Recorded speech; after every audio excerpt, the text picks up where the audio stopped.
سلام، كنتمنى تكونوا بخير وعلى خير. اليوم كنت في القنصليه، الحمد لله خديت الفيزا ديالي وشديت طريق لكازا انا والوالده، والحمد لله وصلت بخير وعلى خير. وحيت نهار الاثنين كانت عندي الطياره مع 4 ديال العشيه.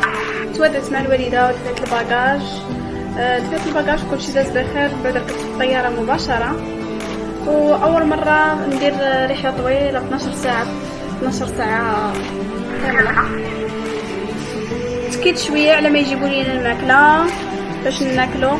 جابوا لينا الماكله، كليت ونعست الحمد لله حتى لقيت راسي راني وصلت للصين اخيرا. كنت فرحانه بزاف، قدمت الاوراق، عمرت الاستماره ديال الاجانب، ومن بعد خديت الباكاج ديالي، ومن بعد خرجت الحمد لله وصلت. وهنايا غادي نلقى اكبر مفاجاه، هي انني لقيت الخطيب ديالي كيتسناني بالكادوات والورد والخاتم بالخطوبه، وكنت فرحانه بزاف لانني اخيرا تلاقيت به وشفتو.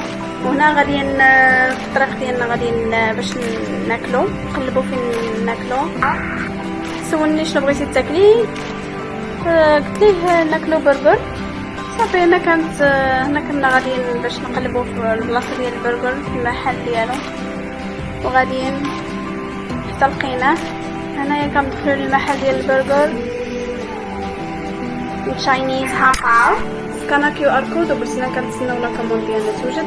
في الصين ضروري خاص يكون عندك ابليكيشن بالويشات وعلي باي باش تقدر تخلص اي حاجه شريتيها. من بعد جلسنا كنرتاحوا وكنهضروا على السفر كيفاش داز. 12 ساعه كانت رحله طويله بزاف. ما درتش لي سكال نهائيا، كنت باغا ندير لي سكال في الاماراتيه والقطريه، لكن الرحلات كانوا ملغيين، فاضطريت انني ندير 12 ساعه في الطياره من كازابلانكا حتى لبيجين. مشيت للفندق، حطيت الباليزه ديالي، وجينا نجربوا واحد الماكله الصينيه انا وخطيبي.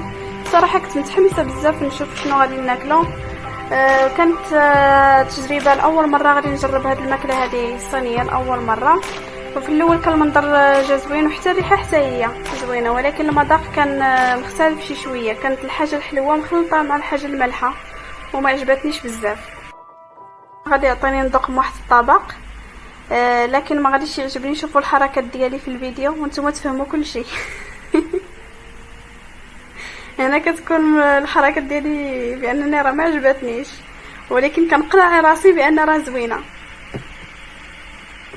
بصراحه اي واحد جاي للصين ومتعودش على الماكله الصينيه، في الاول اكيد غادي يحس بالنكهات مختلفين، حيت الماكله هنا في الصين مختلفه بزاف، لا بالنسبه للتوابل ولا بالنسبه للطريقه ديال الطياب. لكن ماشي ضروري يعجبك كلشي لاول مره، كاين حوايج اللي غيعجبوك وكاين شي حوايج اللي ما غاديش يعجبوك. مع الوقت كتبدا كتكتشف شنو الحاجه اللي غادي تعجبك وشنو هي الحاجه اللي ما غاديش تعجبك. حتى بالنسبه الى ما عجباتكش بعض الاكلات الصينيه، راه في الصين كاين اختيارات بزاف، تقدر تاكل الرز، النودلز، الدجاج مشوي، المأكولات البحريه. وحتى كاين المطاعم العالميه، كاين المطاعم ديال دبي في الصين، وكاين الماكدو، كاين KFC. هادو مطاعم تقدر تاكل فيهم. وحتى الا جيتي للصين خاصك على الاقل تعطي فرصه للطبخ الصيني وتجرب بزاف ديال الحوايج، حيت كيقول لك التجربه هو جزء من العيش. يمكن اول مره ما غاديش يعجبك في المذاق، لكن من بعد غادي تولي مدمن عليه.